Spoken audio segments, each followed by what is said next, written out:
Hey, folks. Erick Stakelbeck here. Welcome to a very special Watchman Newscast live stream. As you can see, I am clearly not in the studio. I am driving through Oklahoma on my way back to Texas because I just interviewed Erick Trump at an event in Tulsa, Oklahoma. Great 20-minute interview about his brand new book, Under Siege, his family's battle. Look, against the left, against the mainstream media, against the globalists. Great new book by Erick Trump, and great sit down with him today. That will air on Stakelbeck tonight on October 14th. That's a release date of the book. But in the meantime, we've got some major things to discuss today. Get ready, by the way, for maybe a slightly bumpy ride. Again, I'm in the passenger seat. My trusty producer is driving us on back to Texas. But let's talk about Bibi Netanyahu's speech at the UN General Assembly today. Folks, we had to address it. And you see the title and thumbnail for this live stream, Bibi's UN SmackDown. And I'm happy to report that's exactly what it was. Now, President Trump delivered a SmackDown earlier this week at the UN, where he in particular called out the West, or what's left of it, and Europe in particular. Bibi followed suit today. Now, a few highlights. Well, let's start with a low light. As Prime Minister Netanyahu came to the podium, much of the assembled dignitaries filed out in protest. And we've seen this tactic before. We saw it when Prime Minister Netanyahu spoke before the U.S. Congress on a few occasions. The Democrats get up, they walk out. We saw the Democrats' conduct during President Trump's State of the Union earlier this year. So we get it. We know how these bad actors act. So today, I think European nations as well, and the usual suspects, the Arab nations, Muslim nations, walked out on Prime Minister Netanyahu. Fine. Nevertheless, he delivered just a scorching address. I mean, it perfectly dovetailed with what President Trump had to say earlier this week. And again, for me, the highlight of the speech, there's a few highlights we're going to dig into, but the highlight was calling the West to account. Because, folks, right now, I live in the West. I live in the United States, of course. We are in, I believe, an existential struggle right now for the very soul of Judeo-Christian Western civilization. The stakes are that high, and yet we have the likes of Keir Starmer in the UK, Emmanuel Macron in France, Mark Carney in Canada. These are weak, woke, feckless leaders. And outside of the United States, that's kind of the face of the West right now. It is a crisis. Open borders madness, mass Muslim immigration, a turn away from God, a turn towards leftism, wokeism, crackdowns on free speech, on any conservative, any Christian who speaks their mind and speaks truth to power, speaks boldly. That is the image of the West right now that the world is getting. And of course, at the center of that is appeasement in every way of radical Islamists, the Iranian axis, in particular Hamas and the Palestinians. Now, throughout the week, European and other Western nations like Canada, Australia, unilaterally recognized a Palestinian state, whether Israel likes it or not. They're rewarding Hamas for the atrocities of October 7th to the point where Hamas leaders this week actually thanked the West and were thanking European leaders by name for recognizing a Palestinian state. When Hamas is thanking you and praising you, you're probably doing something wrong.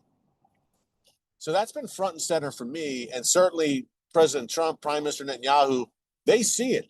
Because if the West falls, and look, the United States right now under President Trump, to me, is a lone bastion, a lone beacon of sanity and common sense and Judeo-Christian values, faith, family, and freedom. They're back under President Trump.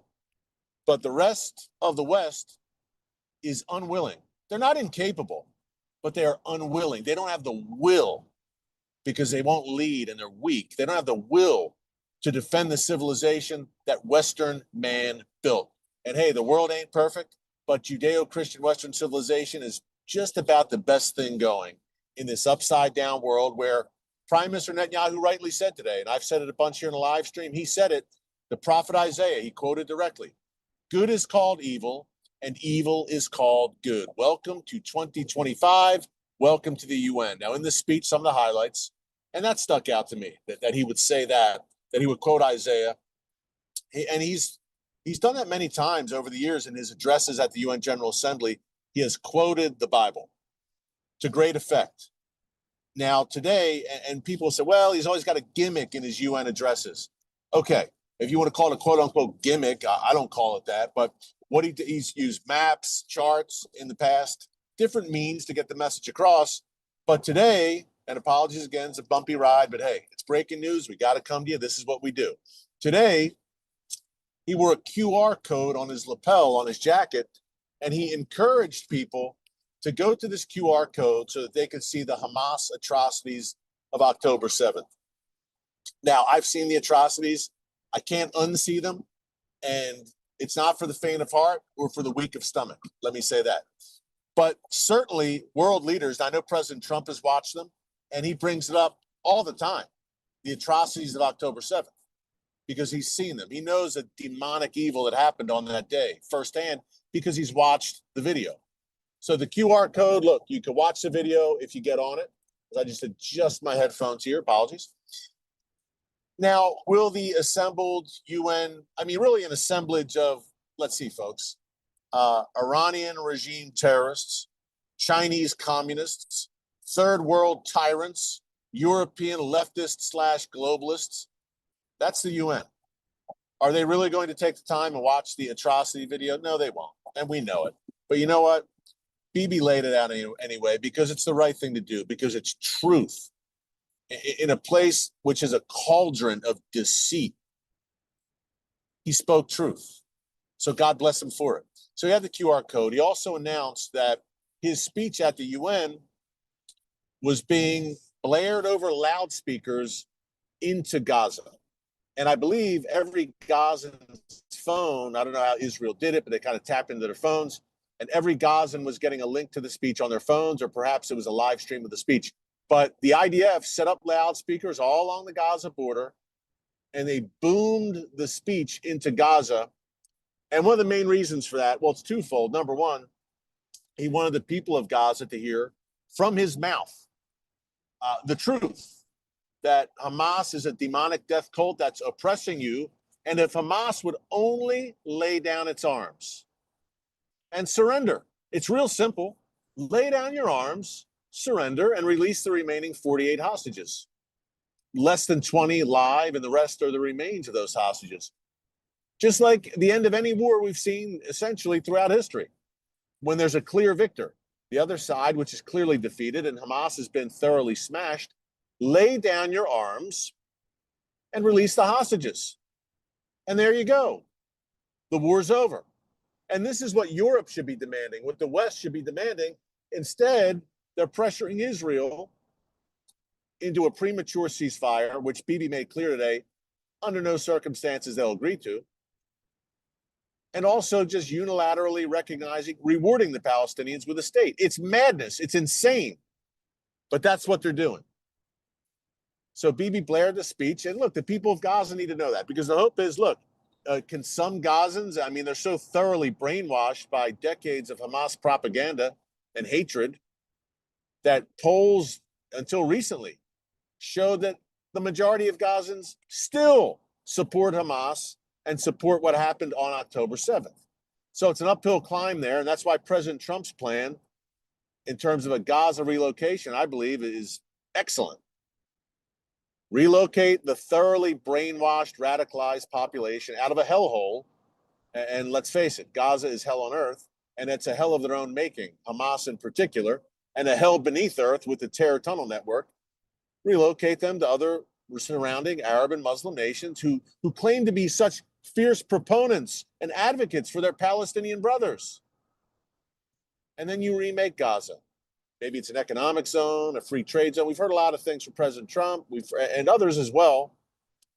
Beautiful waterfront property. You know, the thing I love about President Trump is if something's not working, and it hasn't worked in decade upon decade, he says, it's not working. Maybe we should think outside the box and try something different. Imagine that. And guess what?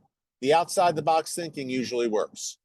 I bring you the Abraham Accords. I bring you his Gaza plan, which I believe it's going to happen eventually, folks. But it will be hastened. And that's why President Trump is feeling a bit impatient. He wants the war over because he wants to get moving. He's got big plans in the Middle East, more Abraham's Accords agreements with the Saudis, etc. And Prime Minister Netanyahu referenced that in his speech today at the UN.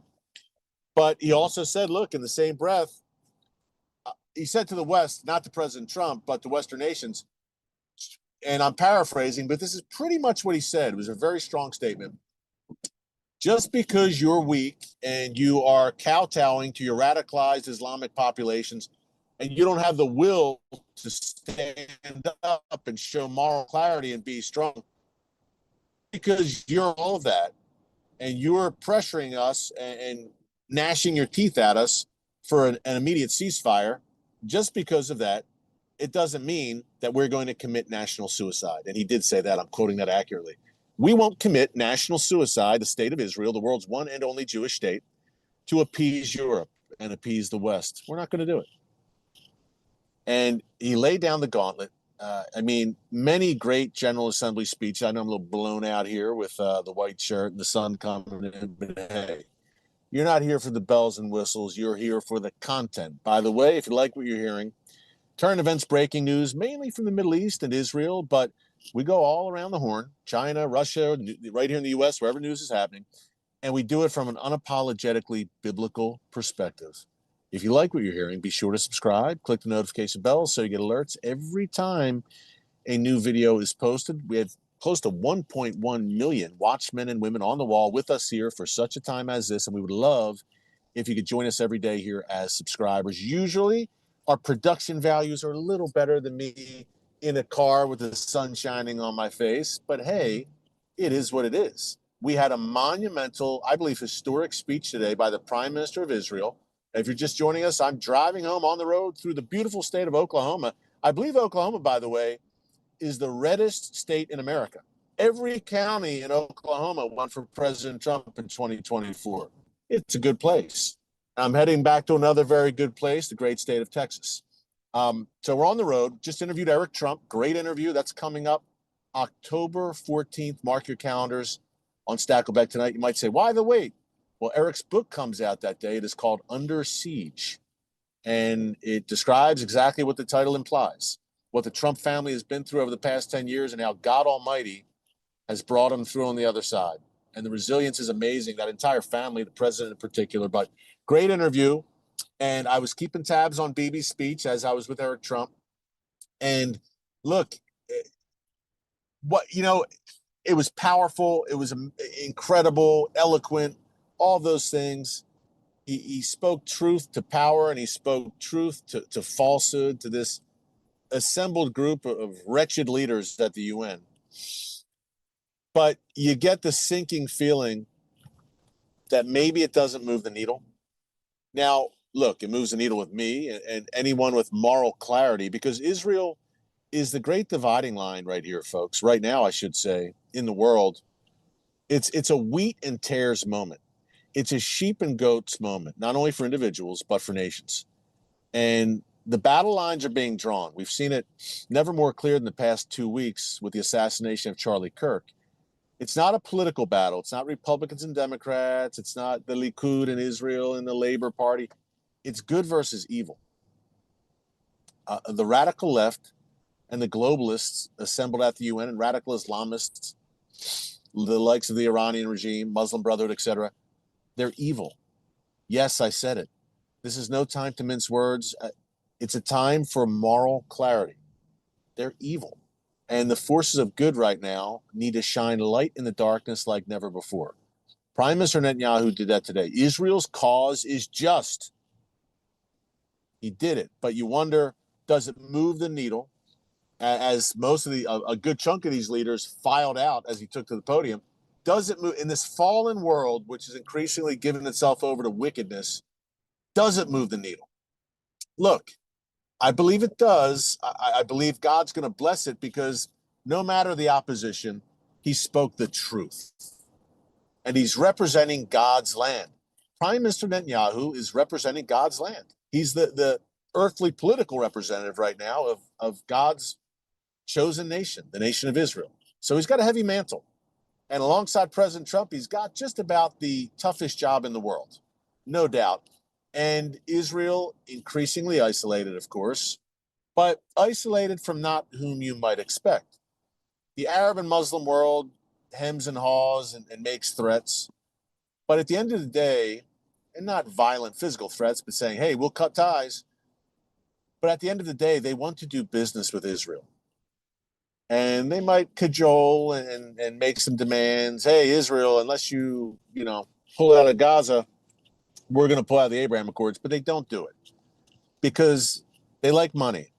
And Israel is an incredible economic engine for the entire region. And they have sense enough to know, especially these Gulf state leaders, that Israel is a booming economic powerhouse. And Genesis 12:3, the second half, we think of the first half of Genesis 12:3 a lot, right?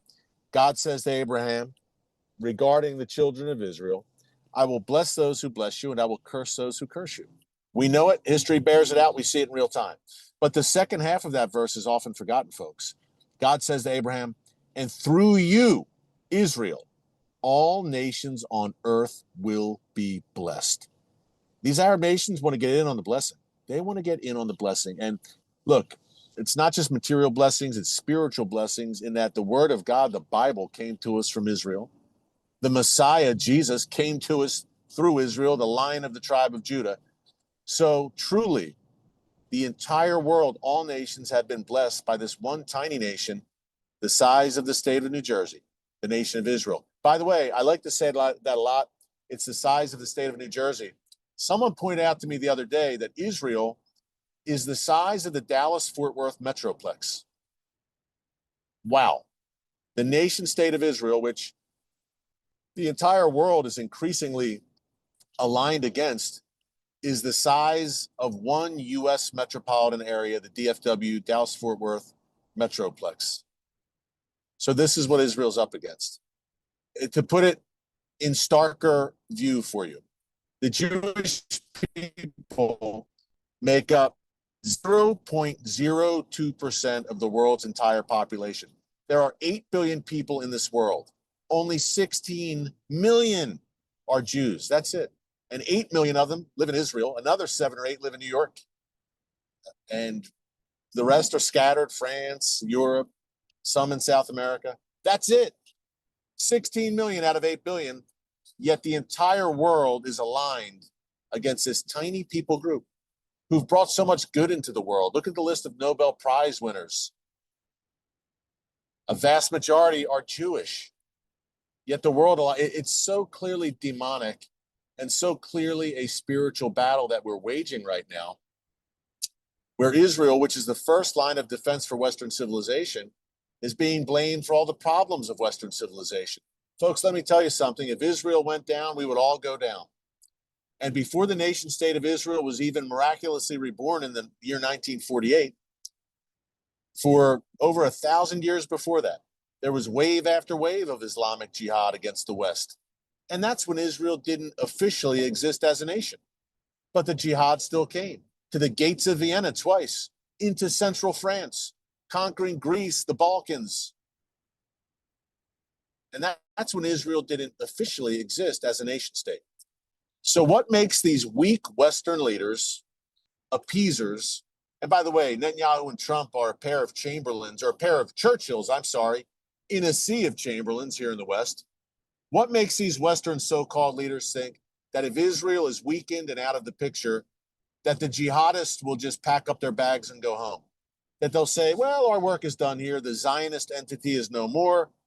Now we'll be good boys. No, no, no.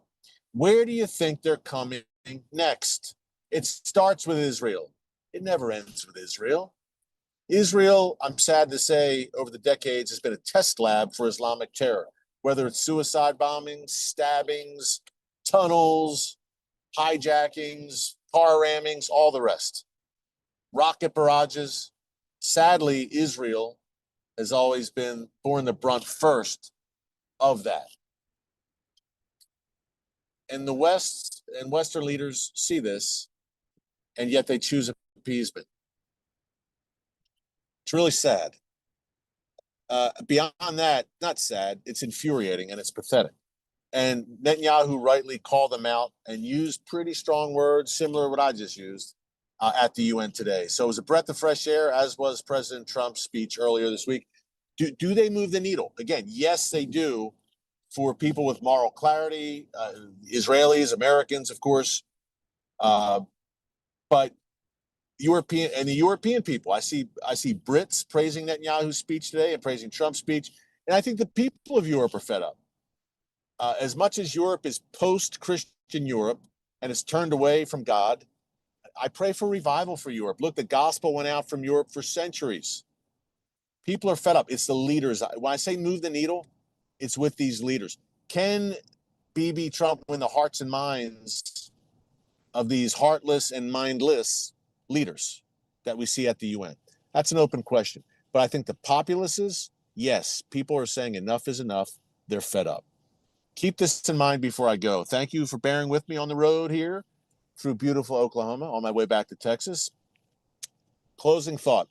You see the nations increasingly aligning against Israel, and they have a bullseye on Jerusalem. And Erdogan of Turkey, President Erdogan of Turkey, talks about Jerusalem a bunch. He talked about it again last week. He covets Jerusalem. The UN covets Jerusalem. They want to divide it, give half to the Palestinians. So does Europe. So does Canada. Folks, turn your attention to Jerusalem.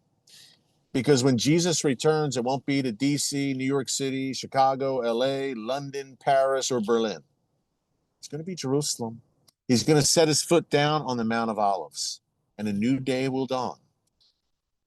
And increasingly, Jerusalem will be the center of the world's attention. Look on the map. Israel is a geographic center of the world, literally. Jerusalem is the center of that center. I'm sure it's all a coincidence, or not. Genesis 12:3. I'm sorry, Zechariah 12:3. I leave you with. I'm paraphrasing as I'm driving here. God says that a day is coming in the last days when Jerusalem will become a cup of trembling. It will be like a burdensome stone for all the world. Yet any nation that comes against it will be cut to pieces. You see it lining up right now in real time before your very eyes. You live in Bible times. You live in prophetic times. So be encouraged. Yes, the world has gone mad, but the Bible said it would. And part of that madness is anti-Semitic venom, which has no rhyme nor reason. The Jewish people are a very small, successful people group that's only blessed the world. Yet they're bearing the brunt of the world's horror and outrage and venom. And Christianity as well. We're seeing revival here in the United States. It's incredible. And what the devil meant for evil with Charlie's death, God's using for good. The devil overplayed his hand. But in much of the world, that's not the case. And Christians are on the run. So keep it all in prayer. Work. Pray for the people of Jerusalem.